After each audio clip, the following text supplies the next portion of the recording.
Hello everyone, I hope you guys are keeping safe. So in this video, we'll be discussing about the strategy for MBA CET 2021. Let's start. So आप सब लोगों को पता है कि CET का paper 200 questions का होता है, 200 marks and you have to solve them in 2.5 hours. That is 2 hours and 30 minutes, 150 minutes total. So अगर आप 200 marks का डिस्ट्रीब्यूशन देखें तो 200 marks में से 100 क्वेश्चंस काफी इजी होते हैं, 50 क्वेश्चंस डिफिकल्ट होते हैं एंड 50 क्वेश्चंस मॉडरेट होते हैं। ठीक है। सो जनरली क्या होता है जब आप कोई भी एग्जाम देते हो या आप मॉक टेस्ट देते हो तो आप सारे क्वेश्चंस को एक साथ करने की कोशिश करते हो। फॉर एग्जांपल आपने क्वेश्चन नंबर 1 से स्टार्ट किया तो आप स्टार्टिंग के 10 मिनट या 15 मिनट 1 to 10 ही सॉल्व करेंगे।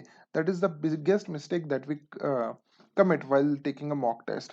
सो what I want you to is कि जब आप कोई भी मॉक टेस्ट दे रहे हो पहले प्लीज ट्राई एंड अंडरस्टैंड कि आप 100 क्वेश्चंस कवर करें। 100 easy questions. So ये easy questions कहीं पे भी हो सकते हैं. Maybe they would start from question number 41 and end at question number 200। ठीक है। आपको डिसाइड करना होगा कि कौन सा क्वेश्चन आपके लिए इजी है और कौन सा क्वेश्चन आपके लिए डिफिकल्ट है। Please do not go according to the sequence of the paper. जो आपको इजी लग रहा है वही आपको सॉल्व करना है। And I bet that there are around 100 questions easy in the paper and your job is to make sure that आप ये 100 क्वेश्चंस में से एक भी क्वेश्चन अनसॉल्व्ड ना छोड़ें। once you're done with solving these 100 questions, you can turn towards solving these 50 moderate questions, and at the end if there is some time left you can turn towards these 50 difficult questions. So अब ये 100 easy questions आते कौन कौन से chapters में से हैं वो देख लेते हैं। Let's start.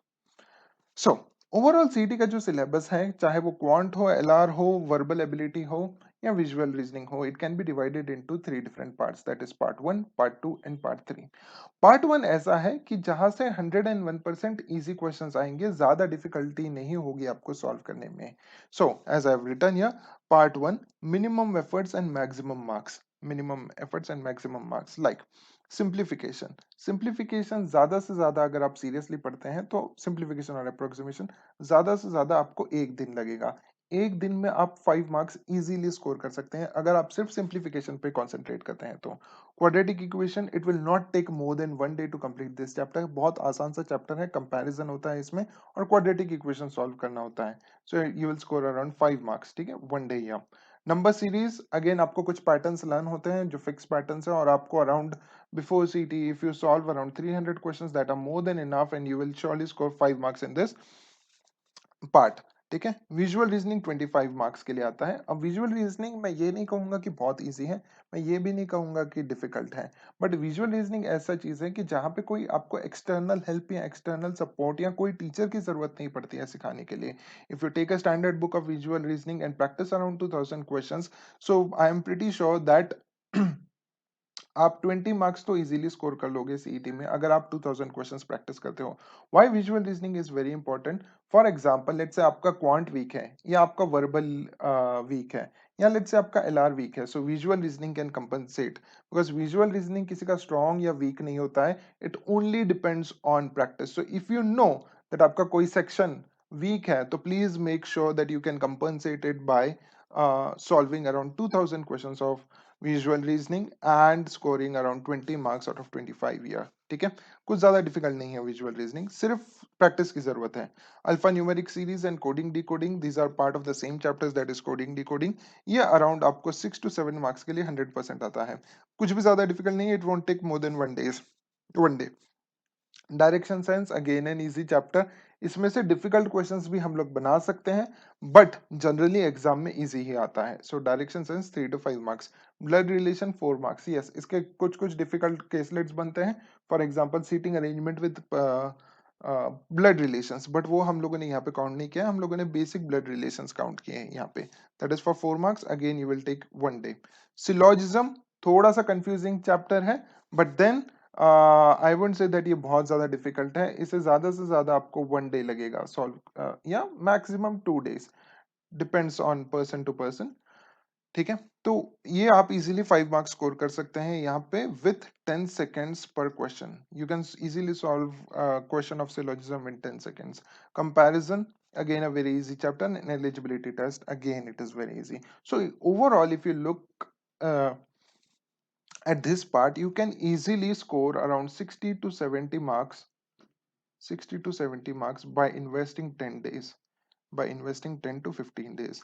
और अगर आपको 60 में से 60 लेना है या 70 में से 70 लेना है, I would request you to invest around 15 days and make sure that आपका ये चैप्टर पूरी तरह से कंप्लीट है। ऐसा नहीं होना चाहिए कि सिंप्लीफिकेशन आप सॉल्व कर रहे हैं तो उसमें से 4 सही आ रहे हैं, 5 में से। No, there should be no scope of error once you are done with part 1. So this was all about part 1, where the chapters range from what quant and visual reasoning, and then you have LR. ठीक है, so let's move to part 2. When I talk about part 2, ये थोड़ा सा difficult level पे आ जाता है and यहाँ पे थोड़ा सा ज्यादा आपको टाइम इन्वेस्ट करना पड़ेगा। फॉर एग्जाम्पल इनपुट आउटपुट, ये बहुत ज्यादा इजी भी नहीं है, बहुत ज्यादा डिफिकल्ट भी नहीं है, it is a moderately difficult chapter. ठीक है, percentage, one more thing, input output around 7 marks के लिए आता है। Then let's go for the quant chapter, that is percentage, average, data interpretation, simple interest and profit and loss. ठीक है, सो ये chapters again बहुत ज्यादा इंपॉर्टेंट है, उसमें से भी सबसे ज्यादा इंपॉर्टेंट आपका परसेंटेज एंड एवरेज है। ठीक है, डेटा इंटरप्रिटेशन पूरा इन दो चैप्टर्स पे डिपेंड करेगा, परसेंटेज एंड एवरेज पे पूरा डेटा इंटरप्रिटेशन डिपेंड करता है। इसलिए please make sure then once you are completed with part 1 you are moving to part 2, and percentage और एवरेज आप बहुत ज्यादा अच्छे से प्रैक्टिस करें, सो दैट इन केस अगर कोई एक सिंपल डी आता है तो आप सॉल्व कर सकते हैं। सिंपल इंटरेस्ट फॉर्मूला बेस्ड, ज्यादा कुछ डिफिकल्ट नहीं है, अगर आपको ठीक से आता है तो आप ये इजीली सॉल्व कर सकते हो। Profit and loss again I would say not a very difficult chapter. Critical reasoning from the LR section, ठीक है, ज्यादा डिफिकल्ट नहीं होता है, 15 क्वेश्चंस आते हैं इसमें से एलआर सेक्शन में, that is weak argument, strong arguments, inference based question, conclusion based, course of action. So ये सारे क्वेश्चंस क्रिटिकल रीजनिंग में से आते हैं। अगर आप थोड़ा भी प्रैक्टिस करेंगे फॉर अराउंड 2 days, आपका ये पार्ट काफी अच्छा हो जाएगा। Grammar, reading comprehension and cloze test, आपको ग्रामर के रूल्स पढ़ने पड़ेंगे स्पॉट द एरर वगैरह के लिए। Reading comprehension you will have to practice daily once you are done with this part 2। So overall I would suggest you to invest around 15 days in part 2, provided that you have completed part 1. So this part 2, I hope I am clear with this. Let's move ahead. Part 3. Now part 3 क्या होता है कि generally we tend to start with this chapters, that is setting, arrangement and puzzles, because ये ज्यादा mark के लिए आता है, that is around 25 to 30 marks. Now please understand, जो as 50 डिफिकल्ट क्वेश्चंस मैंने कहा था, 50 डिफिकल्ट क्वेश्चंस आते हैं सीईटी में से, उसमें से अराउंड 20 to 25 जो डिफिकल्ट क्वेश्चंस होते हैं वो सिटिंग अरेंजमेंट पजल्स के लिए होते हैं। अब for example if you are investing too much of time in sitting arrangement and puzzles and you have just started studying, ठीक है, सो ऐसा भी हो सकता है कि आप सिटिंग अरेंजमेंट पजल्स का जो डिफिकल्ट क्वेश्चंस है आप सॉल्व ही न कर पाओ। For example you have invested 10 days in solving sitting arrangement puzzles and exam में जाके आप सिर्फ 2 ही पजल सॉल्व कर पाए आउट ऑफ 5। ठीक है, सो एफर्ट्स टू बेनिफिट रेशियो अगर हम लोग देखें तो बहुत ज्यादा कम है यहाँ पे। इसलिए अगर आप अभी स्टार्ट कर रहे हैं तो आई वुड सजेस्ट कि अभी सिटिंग अरेंजमेंट पजल्स को सॉल्व मत कीजिए, जब आप पार्ट 1 और पार्ट 2 कंप्लीट कर लेंगे उसके बाद सिटिंग अरेंजमेंट कीजिएगा। कंपाउंड इंटरेस्ट थोड़ा सा डिफिकल्ट, ज्यादा नहीं है, इट्स इजी, बट यहाँ से डिफिकल्ट क्वेश्चंस आने के चांसेस ज्यादा है। Ratio and proportion, partnership, partnership में डिफिकल्ट क्वेश्चंस आने के ज्यादा चांसेस होते हैं। Mixtures, mensuration, time and work, time speed distance, permutation and combination and probability, यहाँ से थोड़े बहुत ज्यादा डिफिकल्ट क्वेश्चंस आ सकते हैं। मैं ये नहीं कह रहा हूं कि बहुत ज्यादा डिफिकल्ट क्वेश्चंस आएंगे, मॉडरेटली डिफिकल्ट भी आ सकते हैं, इजी भी आ सकते हैं, but the chances are high that the 50 difficult questions that may come are from part 3. इसलिए I strictly advise that once you are done with part 1 and part 2 only then move to part 3, because easy questions को पहले target कीजिएगा, तभी जाके आप around 100 marks score कर पाएंगे। ठीक है, so if I talk about the timeline, uh, 15 days for part 1, 15 days for part 2 and 15 days for part 3। ठीक है, बट एज आई सेड कोई भी पार्ट को आप इनकम्प्लीट नहीं छोड़ेंगे, जब आप पार्ट 1 और पार्ट 2 कंप्लीट करेंगे तभी आप पार्ट 3 पे जाएंगे। So I hope I was clear and I hope you were able to understand the strategy to be followed for scoring at least 100 marks in MBA CET। ठीक है, so and I'm again saying JBIMS के लिए strategy completely different रहेगा। ये strategy उन लोगों के लिए है जो जस्ट अभी पढ़ाई स्टार्ट कर रहे हैं या फिर they are scoring around 90 to 100 in mock test. ये स्ट्रैटेजी बिल्कुल सिर्फ और सिर्फ उनके लिए है।